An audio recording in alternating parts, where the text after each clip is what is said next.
Hey everyone. Well, thank you for being here. We are here this evening to prepare for NAMI Texas's first day of action, which is coming up on Friday, which is January 29th. We're going to cover a few things tonight. I don't anticipate it will take too much of your time, probably 30 minutes or so, and there'll be ample time to answer any questions that you have at the end of the session. What we'll do is first introduce myself and Greg. We'll talk a little bit about outreach talking points. We'll provide you with some information on the talking points. We'll go over a sample script that Greg and I developed pertaining to one of those talking points. And then we'll discuss role assignments and then lead right into the questions if you have any. So to begin, my name is Matthew Lovett. I'm the Peer Policy Fellow with NAMI Texas. What I do is primarily facilitate policy research, analysis, and our coordinate events like this, where we're bringing together advocates across the state to connect with policymakers and engage in the legislative process. Greg? Hey everyone, I am Greg Hanch. I'm the Executive Director of NAMI Texas. I've been with NAMI Texas for about 9 years now and have been involved in different Capitol Day rallies that we've hosted over the years. Starting in 2013. So I kind of know what this sort of event looks like when we're doing it in person. This is the first time it's been virtual, and so it's sort of a new journey for us, but I'm really excited about it. I think it's a great way for us to encourage grassroots engagement and advocacy in this legislative session, which is a sort of a unique session. So I'm excited that you're here with us tonight, and we really appreciate your time and your interest in joining us in advocacy in this current legislative session. Thanks, everyone. Excellent. Thank you, Greg. And Greg, you set me up pretty well for this next session. So I just want to go over briefly what NAMI Texas Days of Action are and the reason why we're here this evening, and we'll be getting together again on Friday. To NAMI Texas, advocacy is an essential in improving access and availability of mental health care across Texas. Advocates who are able to efficiently or effectively share their stories of mental illness and recovery can help to shape policies that determine the quality of care provided to those most in need. Simply, advocacy is one of the best ways to ensure that every Texan living with mental illness is given the opportunity to recover. NAMI Texas Days of Action are a way to support you in direct advocacy with policymakers, to provide you an opportunity to share your stories of mental illness and recovery, express concerns about the state of mental health care in Texas, and provide potential policy solutions, which we will cover this evening.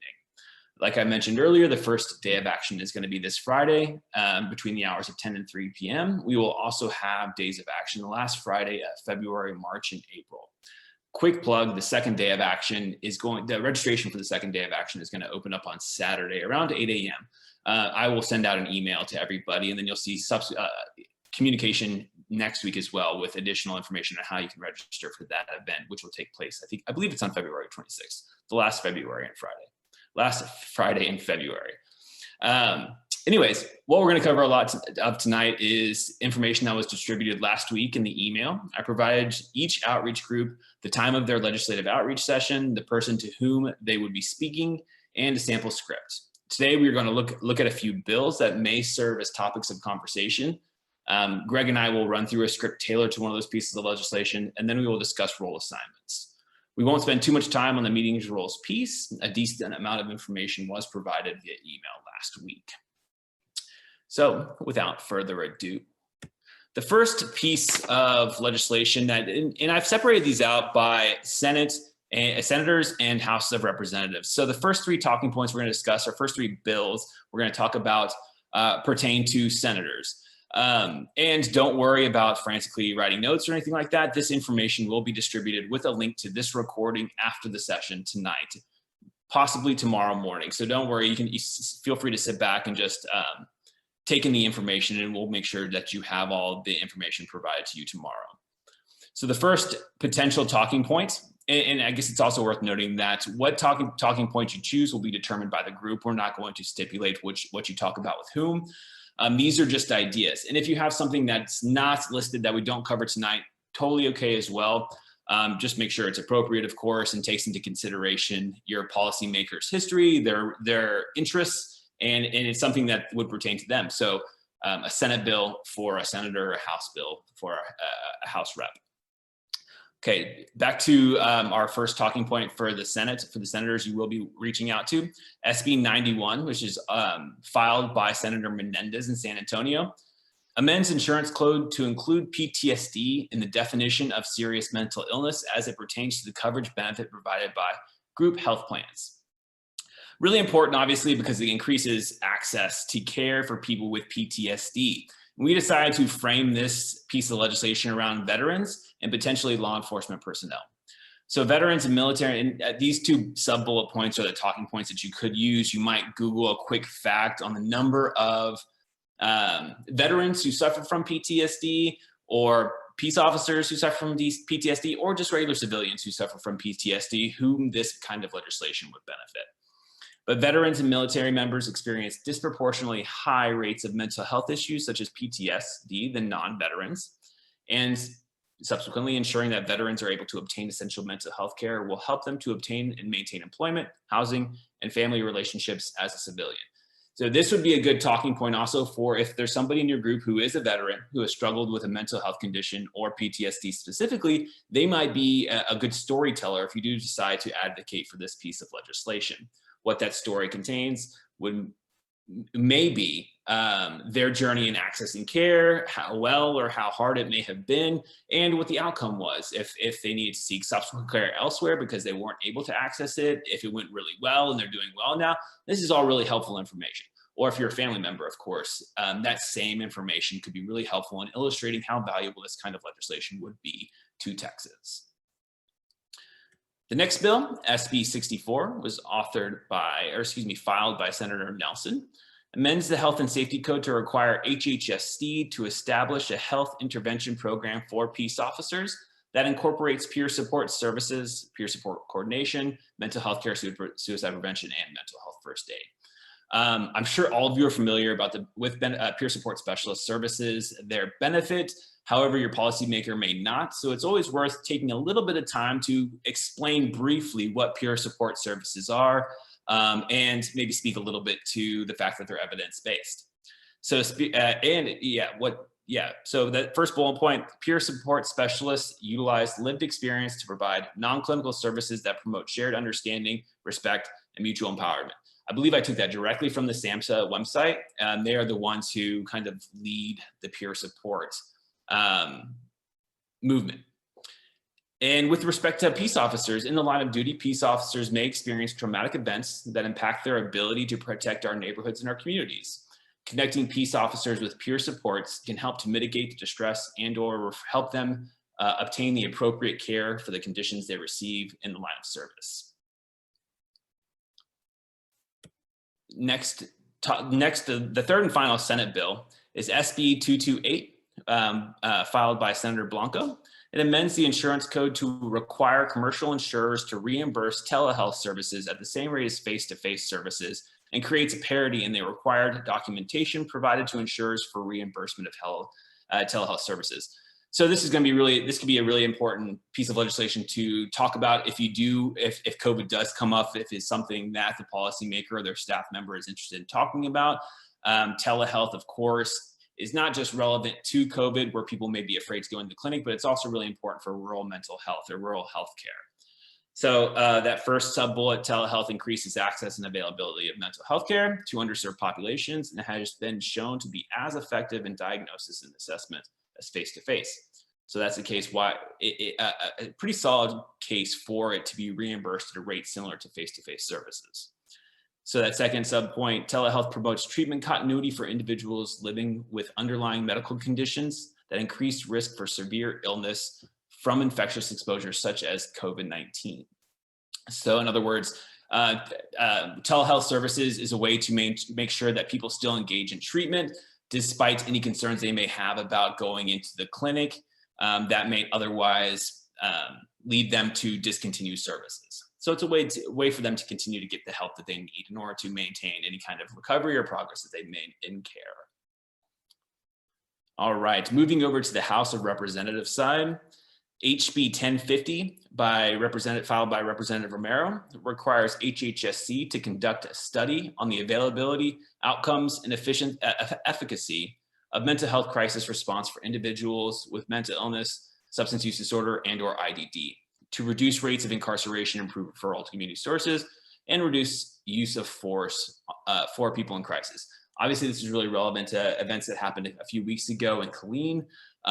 Some policymakers are really interested in criminal justice or community-based mental health services. So this would be a valuable piece of information or a valuable piece of legislation to talk to them about if they're interested in that kind of stuff, or if they have a history in criminal justice. So they're a judge, like Senator Eckhart was previously a county judge. She might be somebody that you should talk to this about, although she's a senator, not on the House side, still might be worthwhile.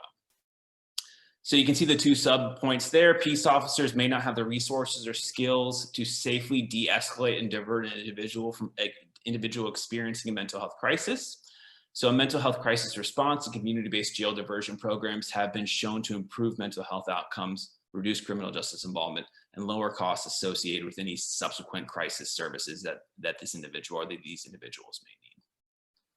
It's also worth noting that since Romero filed this bill, it may not be necessary or worthwhile to talk to them specifically about this bill or to spend a significant amount of time talking to this about this bill, obviously, because we know that they already support it. You might spend your time might be more efficiently spent on something that they didn't file themselves personally.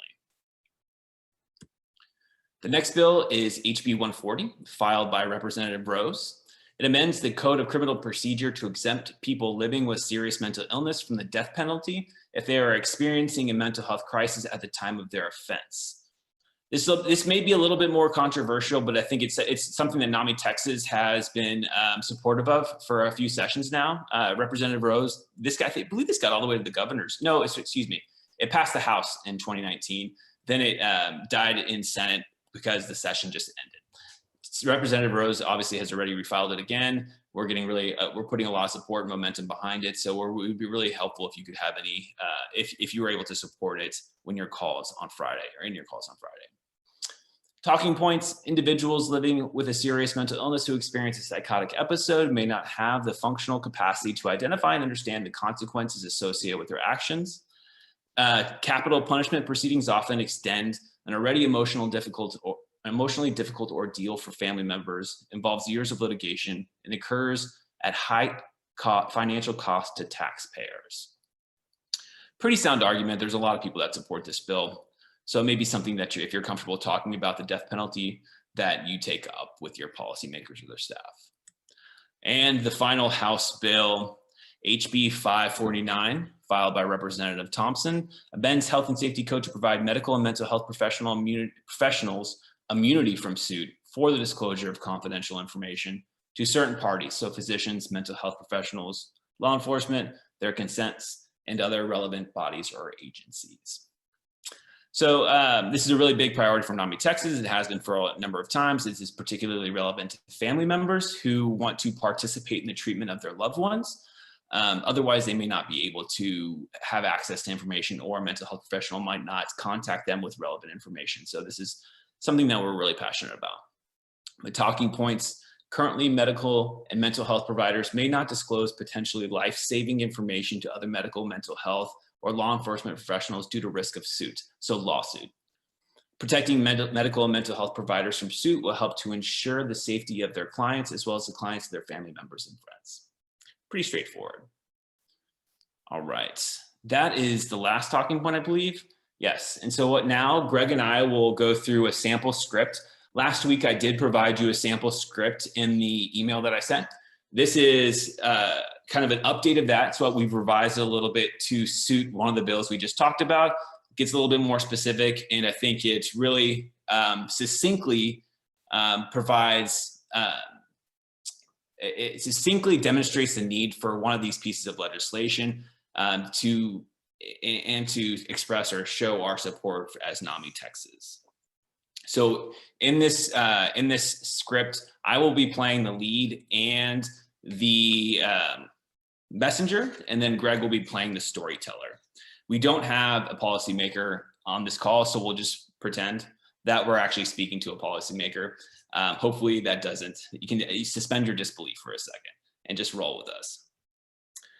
So hello, Senator Eckhart. My name is Matthew Lovett from Austin. We're members of NAMI Central Texas, part of America's largest grassroots mental health organization, the National Alliance on Mental Illness. We really appreciate your taking the time to meet with us. We know you're very busy.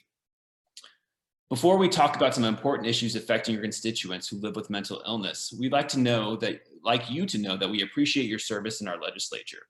We also appreciate that as a former Travis County judge, your experience in working within the criminal legal system provides you with valuable insights and ways to better support those most in need.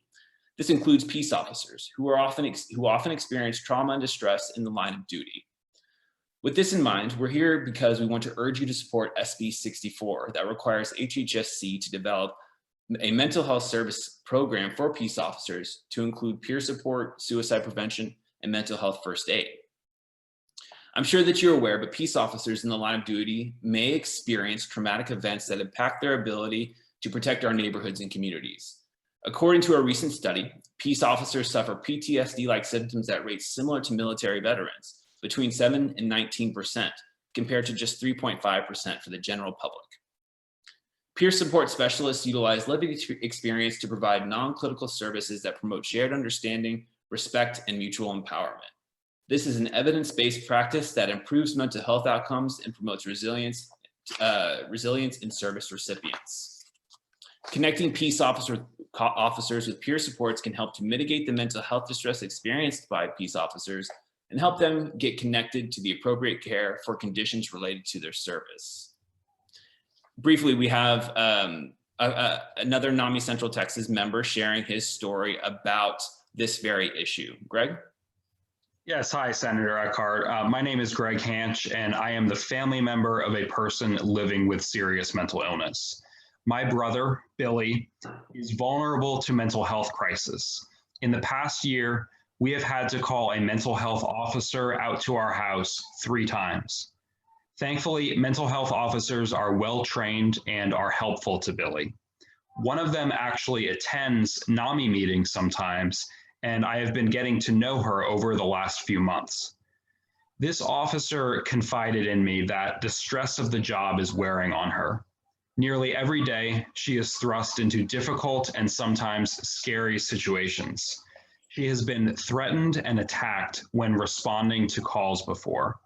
Several times, she has had to use force on an individual because she felt that her life was at risk. Her job as a mental health officer is extremely demanding and difficult.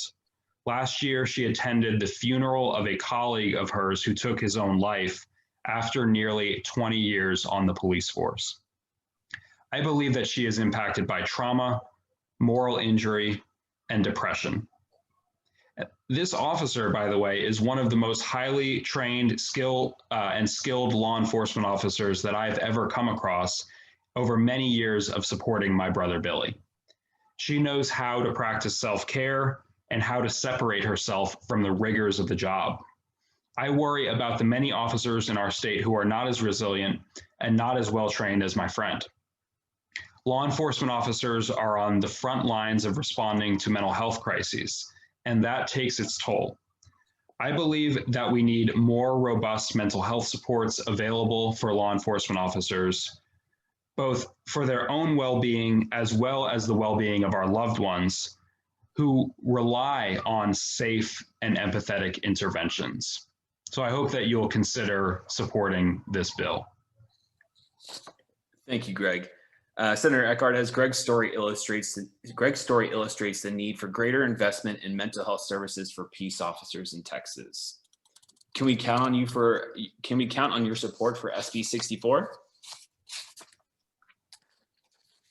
Awesome. Thank you so much, Senator Eckhart. We appreciate you taking the time to hear about our concerns.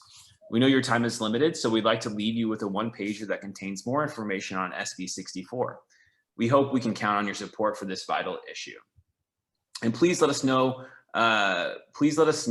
and we'd welcome the opportunity to be a resource to you in the future. We'd also like to follow up and see how you intend to vote on our issues. And scene. Excellent job, Greg. So that was a quick sample of what that conversation might look like. Before you go into the closing, if you want to address multiple issues with your policymaker, you would just roll right into the second one. After Greg finishes his story, or after the first storyteller finishes their story, you would say, and this demonstrates the need. And we'd also like to talk to you about another issue, and then go back up to the top of the script and start explaining or start providing the details of the framing for the storyteller's story that will follow. And then you would close. I wouldn't suggest doing any more than two. I mean, if you do it really quickly, you could do three, but you want to make sure you leave ample time for conversation. You allow the representative or senator or their staff to ask questions, express their concerns, or just generally chat and see what other issues there might be of which you guys might be interested. So you'll notice, or you probably noticed, that Greg and I had very distinct roles in that script. And this information was provided to you in the email last week, so we won't spend too much time here. We just wanted to bring this up to date to reiterate the importance of the planning process. If a meeting's not well planned, and if everybody doesn't know their role, or if someone decides to go off script, it can really derail the momentum and productivity of the meeting. So we'd really highly encourage you to assign those roles. And just real quickly, for larger meetings, if there are more than 2 or 3 people, and there are a couple meetings with policymakers that are larger than 2 or 3 people, I think Senator Eckhart's group actually has like 16. The majority of the people in that meeting will just be a presence. So eyes and ears, just to show solidarity and to show support, and to show how important the issue is to NAMI Central Texas and Senator Eckhart's constituents. So if you have any questions about the different roles, feel free to ask me via email, or you can call me, of course. However, I do think there's plenty of information was provided in the emails last week. All right. That, I think, wraps up kind of the tutorial version of this evening's call. Are there any, it looks like there are a number of questions and concerns, or questions from attendees. Yeah, let's dive into those, Matthew. I've been answering a few of them as we've gone, answering another one right now, but the first one that we haven't answered yet is specifically about SB 91. So it's a good point that SB 191 has a pretty low bill number. And so bills get numbered based on the order in which they're filed for the most part. So SB 91 was filed quite early in the process of pre-filing. It was filed on November 9th, which I think was like the first or second day of pre-filing a bill. So, I mean, that says to me that it's a priority bill for Senator Menendez. He wanted to get it in quickly for consideration. I'll also note on this bill that Senator Menendez has filed this bill over numerous consecutive legislative sessions. He continues to file it, and we continue to support it. And that's an important thing to remember, is it usually takes multiple sessions to pass a bill. I mean, it's rare that a bill gets filed and in the first session and passes in that first session. So, you know, it does take time to get something over the finish line, and Senator Menendez is committed to passing it, and we're committed to working with him to try to support it.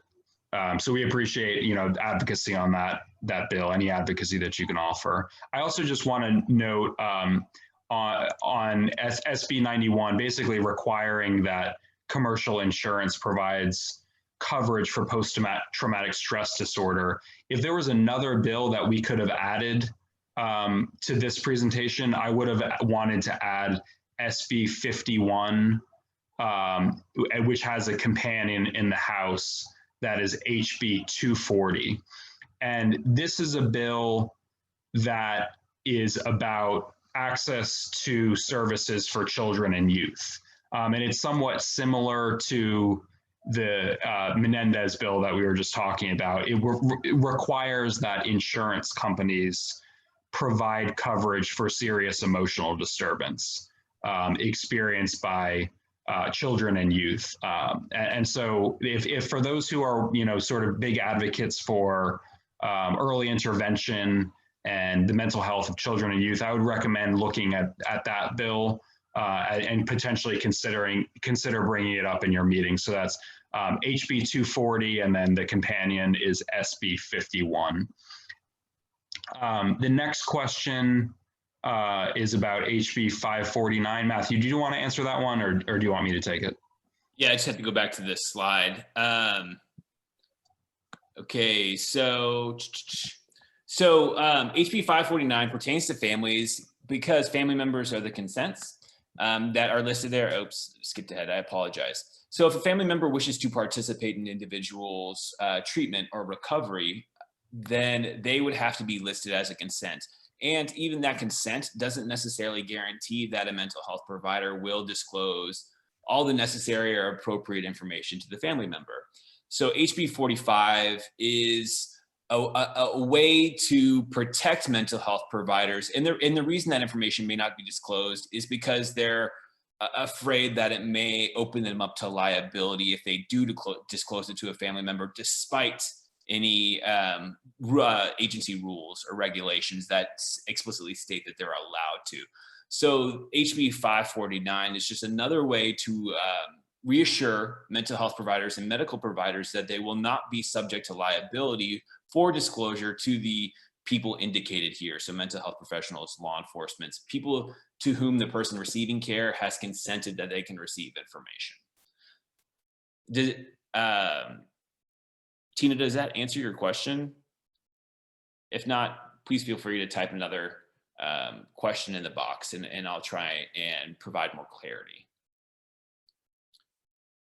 Isidro, I see your question here. Affiliate leaders that would be joining the meetings with one or two persons, will they take the lead? That is completely up to the group. My feeling is that the affiliate leaders, or if NAMI Texas is supporting the call, we would take the role as the lead, introduce ourselves and introduce the group to the legislator, and then set the members or the registrants, so that whomever, set them up to be the storyteller, to provide their lived experience, or just to provide a story of their lived experience to the policymaker, to reinforce the reason for the call, or to add a little bit of extra oomph to the reason for the call. So that would be my opinion. However, that's completely up to you guys. Hopefully you guys are able to connect prior to those calls, establish those roles, and determine who would be best suited to play the leader, the messenger, and the storyteller role.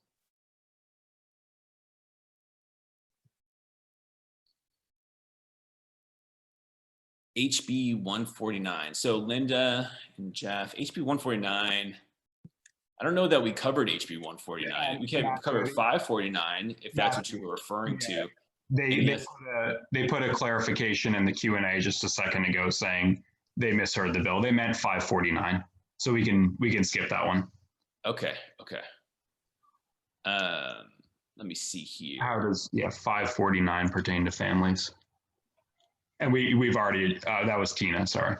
So let's skip that one, yep. Okay, so Brenda LeVar, who is with NAMI Greater Houston, has a suggestion or a note here that for people who are in Harris, Fort Bend, or Montgomery counties, she has information from the NAMI Texas Public Policy Committee that may be helpful and is certainly available if you would like to request it. I don't know if you guys can see the Q&A chat box, but her email is here, along with Jane Malins, who's I believe the president of the board for NAMI Greater Houston. I'm putting that just to make sure folks can see Brenda's message. There we go, it's in the chat. So we can go on to the next one. Okay, so Connection Support Group. Their comment is, hello all, SB 91 interests me. I'm a military spouse and mother. My son joined the Army at the tender age of 12. Unfortunately, during his duties as part of the PSD unit, he sustained a TBI when an IED exploded 150 feet behind him while deployed in Iraq during 2010. He was consequentially was diagnosed with schizophrenia and psychosis in 2012. Regretfully, he completed suicide on July 13th of 2012. at the tender age of 21. I have never understood the medical loophole of my son being too well to stay at a civilian facility, yet not well enough to be accepted into a VA program. My son will forever be so much more than one of 22 on that sad day. Quite a story. So, And I'm that's, sorry? so I want to, whoever wrote that message, I want to say we're sorry for your loss, and we appreciate you sharing that story with us. It's very powerful, and I think is very important for you to share if you're comfortable sharing when you meet with your elected official on Friday. I have another comment I want to make, but Matthew, what did you want to share about that, Bill? The next comment is signed Jacqueline Reed. So Jacqueline is the one who submitted that comment. So Jacqueline, thank you for sharing that information, that story about yourself. It is a very powerful story, and we certainly think it would be beneficial if you do decide to discuss SB 91 with your policymakers. And one thing you might mention, Jacqueline, is that you plan to testify in support of the bill if it's heard, if it makes it to a hearing in committee. And it would also be good for you to notify Senator Menendez that you're passionate about this issue, and that you're here to support him in any way as he tries to get that bill over the finish line. So thank you again for your advocacy on this issue. Jacqueline, if you have any questions about how to contact Senator Menendez's office, please feel free to reach out to me. You should have my email. I've sent out oodles of emails lately. Feel free to just give me a shout, and I'll help you get in contact with them if you do wish to express your support in SB 91. Yeah, and I'm sure NAMI San Antonio would be happy to support the conversation as well. I know this is a priority bill for them. So next question, how much time do we have to speak to our senator or representative on Friday? All the outreach meetings are scheduled for 30 minutes. There were a couple representatives that said they would only be available for 15. I know that's Representative Collier. Actually, I think she might be the only one. So if Representative Collier is not your policymaker, then you have 30 minutes scheduled, and you'll feel safe because the staff all accepted those 30 minutes without reservation. So you'll have 30 minutes. Yeah, and I think it's reasonable if it feels right, as that, if the meeting is, if you're sort of running out of time with that meeting, it's reasonable to request a follow-up meeting. Keeping in mind you are their constituent, like you're really entitled to a reasonable amount of time with them, and you're entitled to be able to share your story with them. So, if you don't want to wait until the next day of action to share what you wanted to share with them, you can ask them if you could circle back with them and have another conversation in a couple weeks to share your message with them. And that's a reasonable way of, I think, sort of winding the meeting down is starting to talk about the next conversation that you'll have with them. Marilyn, the next question was from Marilyn. How do we go about leaving materials behind?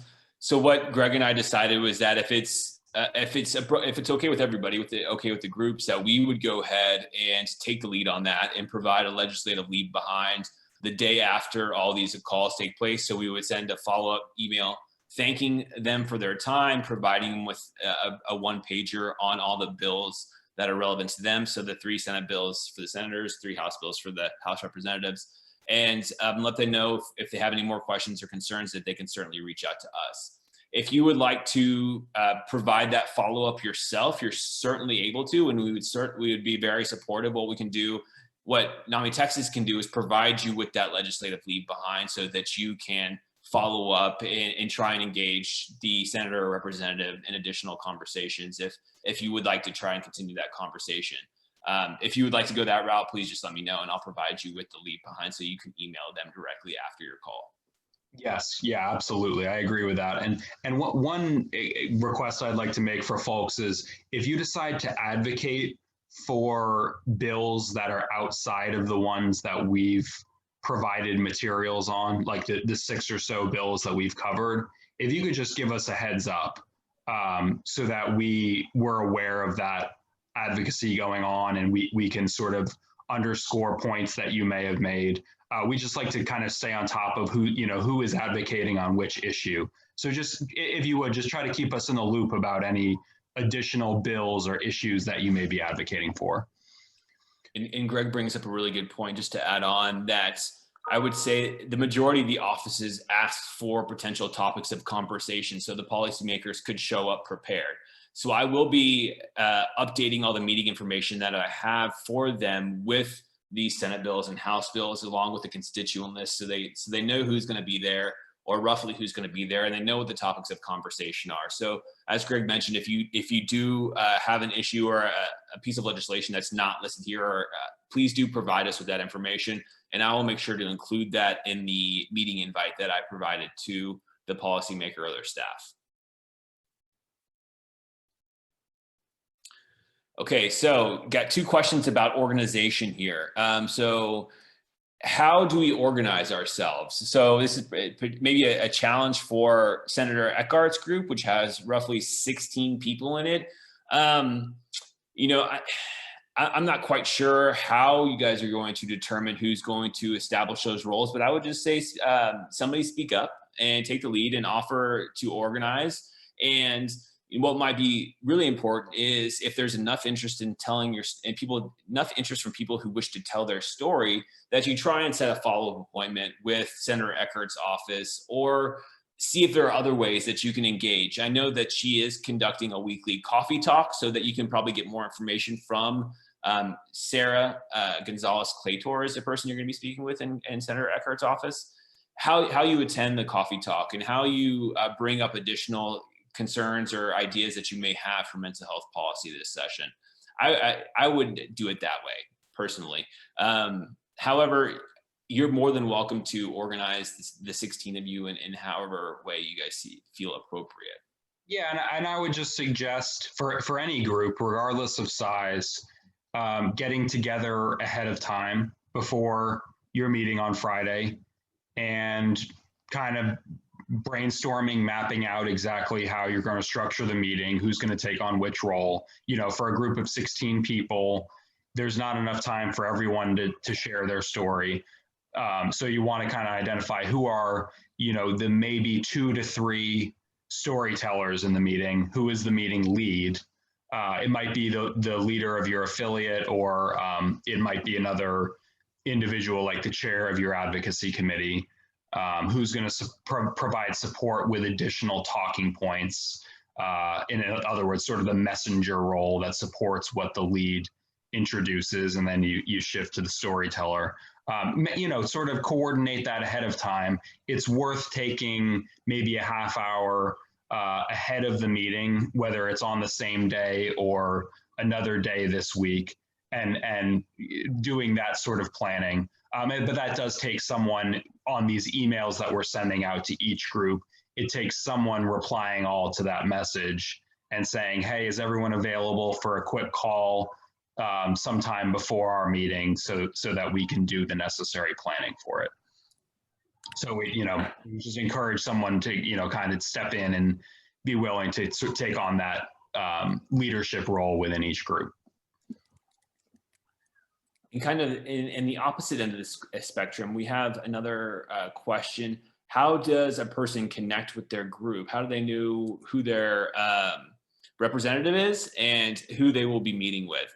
So Felicia, all that information went out last week, at the end of last week. If you had registered through the registration portal, assuming there weren't any technical glitches with the registration portal, I was able to send emails to all the groups who have meetings already scheduled. There are, I think, 5 or 6 people for whom I haven't heard back from their senators or their state reps. So those meetings haven't been scheduled yet. However, I did send an email saying, hey, I haven't been able to schedule a meeting yet. Please do attend this, and here are the materials, and I'll let you know when I am able to schedule that meeting. So if you didn't receive any of those emails, I would encourage you to reach out to me, and Felicia, I'll type my email in response to your question, so you can email me and we can figure out together what happened and try and get you connected to your group, and or see what we can do to get you prepared for perhaps the next day of action. Yeah, and there may be people in this briefing, just to reiterate Matthew's point, there may be people who are in this briefing who weren't able to register in time for the Friday day of action, because we did close registration down a little while ago. So if that is the case, then stay tuned for registration information about day of action number 2, which is being held the last Friday in February. Matthew will give some more specifics about it, but we're going to open registration for that on January 30th, and you'll have a couple weeks to register for it, and then that will get you all plugged in for this advocacy that'll be taking place on the second day of action in February. So just seeing in the Q&A, support for children's mental health and a couple bills that I brought up around children's mental health, SB 51 and HB 240. Reach out if you need more information about those bills. Those are our priorities for us. Elise, this is, I think, specifically regarding the mental health information disclosure bill. Worried about other people outside family members getting access to this information. Yeah, so the list of people who can receive the information, confidential mental health information, is already spelled out in the health and safety code. So it's like if it's a family member receiving the information currently under state law, they're receiving that information because they have written consent from the patient, or the patient is a minor, or the person is a guardian of the patient. In other words, the person is under guardianship. So this really doesn't change to whom the information can be disclosed to, except that it clarifies that information can be disclosed to mental health professionals if the professional can mitigate the circumstances. So it's a very minor expansion of to whom confidential information can be disclosed to. And then it explicitly creates that protection from liability. So this is a long-standing initiative of Representative Sinfronia Thompson. She's filed this bill in several consecutive legislative sessions. We've always supported it, and we'll continue to. Although I recognize that there may be folks on this call who aren't entirely sold on it quite yet, but we'd love to provide more information to try to get you on board. So a logistical question from Carolyn Dower. How will we meet? How will these groups be meeting? What we're going to do, how we've set this up, is between the hours of 10 and 3, which is when all these legislative outreach meetings will occur, Greg and I have set up one room, which will be manned by the two of us in addition to another NAMI Texas staff member, and everybody will come into this room, and then they'll be put into breakout rooms with the policymaker. So you will be sent a Zoom link, and I will be sending that Zoom link out on Wednesday of this week. So you'll have that information. I'll likely send it out again on Thursday in the event that you miss it in your inbox or it gets redirected or accidentally filed away. So if you don't see an email on Wednesday, check again on Thursday, then feel free to reach out to me. You will have all that login information provided to you, the meeting information provided to you.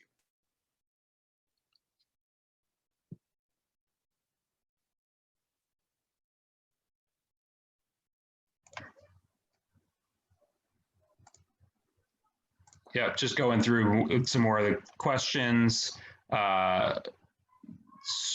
There's a question about, it's from someone who's been involved with their affiliate for a long time. This is their first time with public policy. This person has many stories, family, self, friends, and family. What is the best way for me to communicate all of this to senators and reps? So that's a challenge, and really the best way is to be trained in how to tell your story. I know many of you have taken our NAMI Smarts class or have taken a NAMI Smarts class that your affiliate has offered. That provides, it's in like a 90-minute to 2-hour training that provides guidance on how to write your story and how to practice your story. and tell your story. So what is the best way for you to communicate all of this to senators and reps? If you haven't taken NAMI Smarts, you'll want to take a look at the script that Matthew sent that gives some guidance around how to incorporate a story into a meeting with an elected official. But this may be a scenario if you have a meeting where you have other advocates who are trained. It may be a scenario where you kind of let them be the main storytellers, or it may be a scenario where if you are the storyteller in that meeting, you want to tell your story brief, you want to hit the high points, you want to introduce yourself, you want to focus your story on positive concepts like hope and recovery to the extent possible. You want to try to get your legislator to understand that if they make the change that you're wanting them to make, because your story has an ask, it has a specific ask, will you support, yes or no? If they make that change, what return on investment does that provide?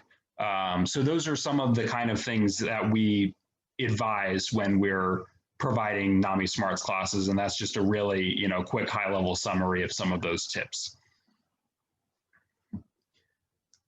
General funding for mental health as opposed to specific bills. My senator is on the finance committee as well as health and human services.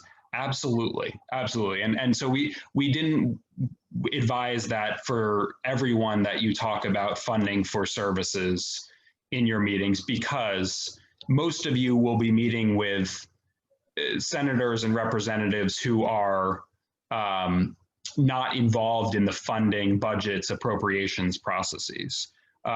There's some of you who will be in meetings with representatives who are involved in those things. And in fact, in the House, we don't even know who is on the appropriations committee yet. That information hasn't been released yet. So in all likelihood, this is not really the day of action where we're focusing heavily on budget and appropriations.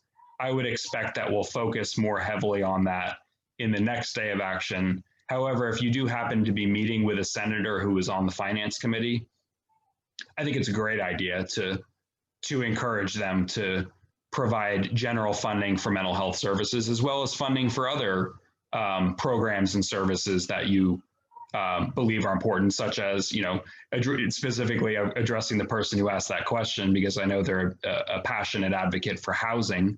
That it might be worthwhile to encourage the person that you meet with to provide adequate funding for permanent supportive housing or some other model of housing. All right. So next question we have from Mary Robinson. She was assigned to. She doesn't. It looks like, Mary, you weren't assigned a speaking role with your senator. And she was wondering if she shows up. And my suggestion would be most definitely show up. And as I had alluded to before, the more people that show up and demonstrate support and momentum behind any particular bill or mental health services in general, is going to have more of an impact on these policymakers and their staff. So I would certainly show up, Mary, despite not being assigned a speaking role. And you may have an opportunity in future days of action or future legislative action, legislative outreach to actually speak. And that brings me to the next point. And a lot of what we're doing in these days of action is trying to build relationships with our policymakers. So being there, getting familiar with the feel, knowing what they look like, their names, and vice versa, them knowing you is a really beneficial thing, in that it will hopefully facilitate conversations to happen at a later date if you don't have a speaking role on Friday. So I would certainly encourage you to attend, even if you don't have a speaking role assignments. We won't spend too much time.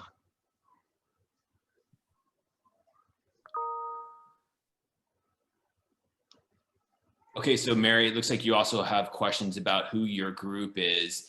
And what I will do is look that information up for you and see if I can find it and reach out to you. If you haven't received emails over the past few days, there may have been some sort of glitch in the registration system, or something happened where I didn't get that registration. So I'll have to look. I do believe I provided my email address in the chat box. If you do have any questions, you can email me directly as well. I'll type it again here just for posterity. Okay. Yeah, there's a question about release of information and guardianship documents. With Tina, without more information about the issues that you've encountered with those two things, it's hard to really answer your question. But I can say HB 549 is pretty narrow. It's around facilitating mental health information disclosures to mental health professionals, and it's creating an exemption from civil liability. So Tina, maybe we can follow up to get more information about the issues that you've encountered. Feel free to bring those up if your group is on board with you bringing those issues up in the meeting that you're having on Friday. Feel free to share. So Jacqueline Reed, how to identify who's in the group for SB 91, Senator Menendez. Those are the folks from San Antonio. Yeah, so, and this information, Jacqueline, should have gone out to you last week. And if you didn't receive it, or maybe it went to your junk box, our spam mailbox in your email folder, I would check there. If not, I'm typing my email address as a response to your question. Feel free to reach out to me, and maybe we can identify what happened, why you didn't get registered, or why you didn't get connected to your group, because all that stuff has been communicated, and maybe the email just didn't get to you for whatever reason. But we can certainly figure out what happened.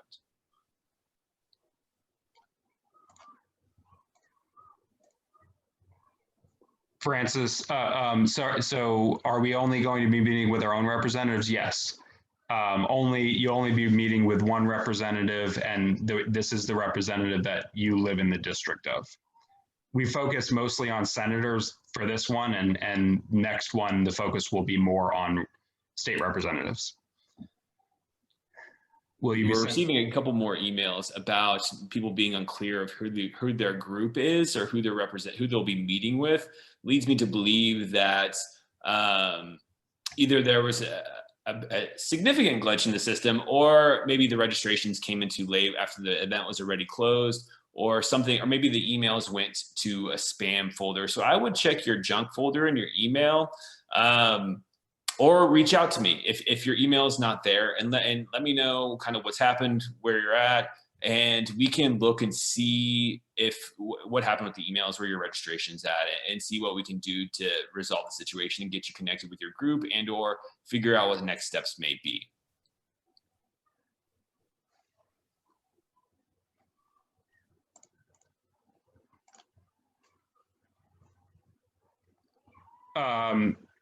There's a question about, hey, can I ask my representative if we can ever expect we might see mental health care in the US move toward a system like the one in Trieste, Italy?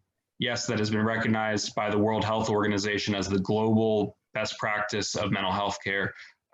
Yeah, and I'm familiar with that system in Trieste. There's a great podcast about it called Heart Forward. There's a lot to like about that system, and I think if you can articulate in the meeting like what components of that system you would like to be replicated in the US, it's worth talking about. However, one of the most important things you can do in the context of these meetings is make very specific asks on very specific legislative proposals. The session is only 140 days.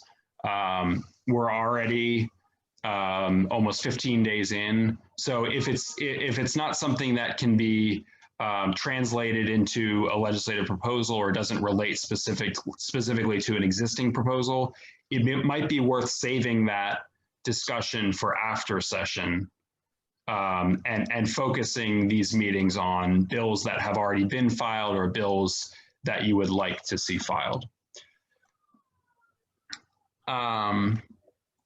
Okay, Greg, we only have like 5 minutes left, so I want to respect everybody's time. There are a number of questions still left to go, so I'm going to make myself available to you guys via email if there's any questions or concerns. It looks like a lot of these are about registration and group assignments. So if you do have a question about registration or group assignment, please feel free to reach out to me in my email, and let me know what those questions may be. Um, and we'll do our best, or I'll do my best to make sure you get connected to the appropriate group, or figure out what happens, and make sure you're able to participate in future days of action. Yeah, and Matthew, it looks like I'm seeing a lot of folks are realizing that they did receive emails with their team members. Okay. So further down in the Q&A, it looks like maybe a lot of these issues are actually resolved already. So just going through, we may only have a few more questions. I think it might be okay to stay just a little longer to get through the rest of the questions. If that's all right with you, Matthew. Sure. There's just a few more, I think. I got filled in as a substitute today. Can you tell me who is in my group? Send us an email. If you haven't received the instructions by email, contact us and we'll get it sorted. I registered but don't have an assignment that I remember. Yeah, contact us. Send us an email. We'll make sure you know which group you're in. As an affiliate leader, it would help to know the list and attendees in our area so we can sort out our support. Matthew, you have generally been CCing the affiliate leaders on the emails to the participants. Is that right? Correct, Jane. You should have all the emails that were forwarded to NAMI Greater Houston leadership. All the participants were included in the to line. If you want a name or a list of names, I can certainly provide you that information. Please just reach out to me by email and I can provide you with the names of the people you will be working with or supporting. Going back up to the one at the top, Matthew, could you go over the peer specialist bill? This is being asked by a peer specialist. Yeah, the peer specialist bill, I believe, was HB, or was it SB 64? I think it's SB 64. So it's basically peer services for law enforcement personnel. Yeah, so SB 64 requires Health and Human Services to put together a mental health intervention program for peace officers that includes peer services, in addition to some other mental health supports. So it's formalizing mental health supports. It's formalizing a program for peace officers, and it'll include a significant portion of it will be peer services. You're a peer support specialist. I believe you would have to be a peace officer and a peer support specialist to be directly involved, or I guess benefit from this legislation. But that doesn't mean it's not worthwhile to support, just because, Michelle, as a peer, you're well aware of the value of these services and how important they can be for people who are experiencing mental health conditions or mental health concerns. So if you're looking for more specific information than that, I'd be happy to take it offline, and I can provide you. And what I'll do also is in the follow-up email after this call, where the link to this recording will be provided, I'll also include links to all the bills and all the bill language, so you can dig a little bit deeper into it, just to get a little bit better feel of what this legislation is about. But if you have more specific questions after that, feel free just to reply to that email with the questions that you may have, and I'd be happy to answer them. Excellent. How many meetings are with chiefs of staff? I don't think we really know that information offhand. Any comment on that one, Matthew? Yeah, no, I don't know it off the top of my head. There are a few. So I think there are about 27 or 28 meetings happening this Friday. And I would say at least 5 of them are with chiefs of staff. And several of them are with the senator or representative themselves, right? Probably 3 or so.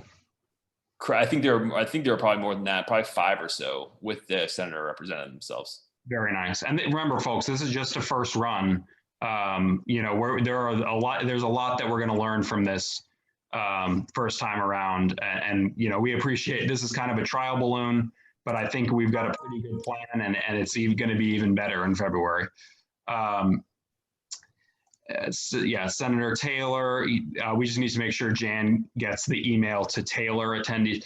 That may be one, Matthew, because Senator Taylor covers both NAMI Gulf Coast and NAMI Greater Houston.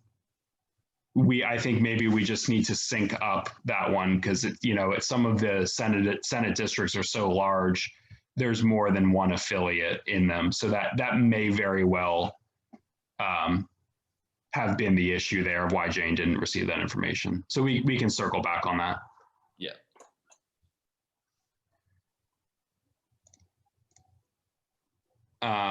Excellent. Master list of emails of the chiefs of staff that you could share with advocates. We're not going to send that out en masse to everyone, but if you're wanting to know specific contacts or more broadly, a list of key staff of various legislators, we're here for you. Just contact us and we're happy to put you in touch with those at the legislature that you're looking to get in touch with. All right, that concludes the question and answer portion of this presentation.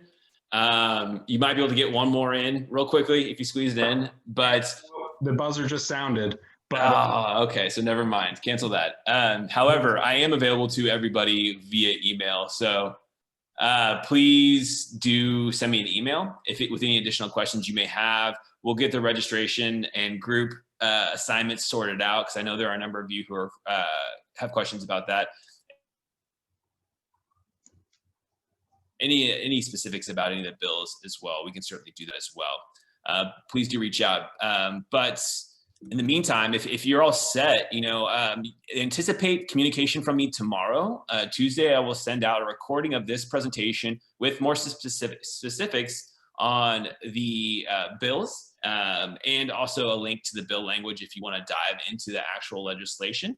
And then I will be emailing again on Wednesday or Thursday of this week with the login information for your legislative outreach session. So got a couple more emails coming your way. And then I will be out of your hair all the way until Saturday when I send out another email requesting you to sign up for Day of Action 2.